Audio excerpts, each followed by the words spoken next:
ಸಾಮಾನ್ಯವಾಗಿ ಸರ್ವೇ ಸಾಮಾನ್ಯವಾಗಿ ಈ ಜನ್ಮದಲ್ಲಿ ನನಗಿರುವಂತಹ ಬಹಳ ಮುಖ್ಯವಾದ ಘಟ್ಟ.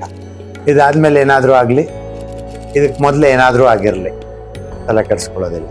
ಇದೇ ರೀತಿ ಪ್ರತಿ ಜನ್ಮದಲ್ಲೂ ನಾನು ಇದೇ ಸ್ಥಳದಲ್ಲಿ ಮಾಡ್ತಾ ಬಂದಿದ್ದೆ.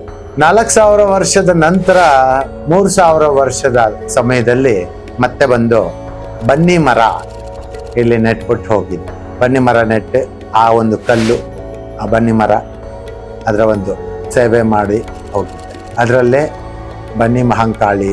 ಅಲ್ಲಿಂದ ಮುಂದಕ್ಕೆ ಮತ್ತೆ ಒಂದು 500 ವರ್ಷದಲ್ಲಿ ಮತ್ತೆ ಹುಟ್ಟಿ ಒಂದು ಸಣ್ಣದಾದ ಒಂದು ಗುಡಿ ಕಟ್ಟಿ, ಆ ಒಂದು ಬಿಸಿಲು, ಮಳೆ, ಚಳಿ, ಗಾಳಿ ಇದಕ್ಕೆಲ್ಲದಕ್ಕೂ ಅಂತ ಒಂದು ಸಣ್ಣದಾದ ಬಂಡೆಗಳಲ್ಲಿ ಒಂದು ಗುಡಿ ಕಟ್ಟಿ ಹೋದೆ.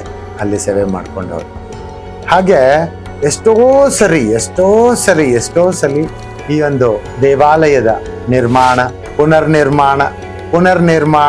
ಪುನರ್ನಿರ್ಮಾಣ ಈ ರೀತಿ ಮಾಡ್ತಾನೇ ಬಂದೆ. ಒಂದು ಸಮಯದಲ್ಲಿ ಆದಿಶಂಕರಾಚಾರ್ಯರ ಕಾಲದಲ್ಲಿ ಅವರು ಪಾದಯಾತ್ರೆ ಮಾಡಿದಾಗ ಅವರನ್ನ ಬೇಡ್ಕೊಂಡು, ನೋಡಿ ಇವಾಗ ಕಣ್ಮುಚ್ಕೊಂಡು ಅವ್ರ ಬಗ್ಗೆ ನೆನೆಸ್ಕೊಂಡ್ರೆ ಆ ಒಂದು ಸಮಯ, ಆ ಒಂದು ದಿನ, ಆ ಒಂದು ಸೇವೆ ಎಲ್ಲ ಹಂಗೆ ನೆನಪಾಗ್ಬಿಡುತ್ತೆ. ಎಷ್ಟು ಚೆನ್ನಾಗಿರುತ್ತೆ.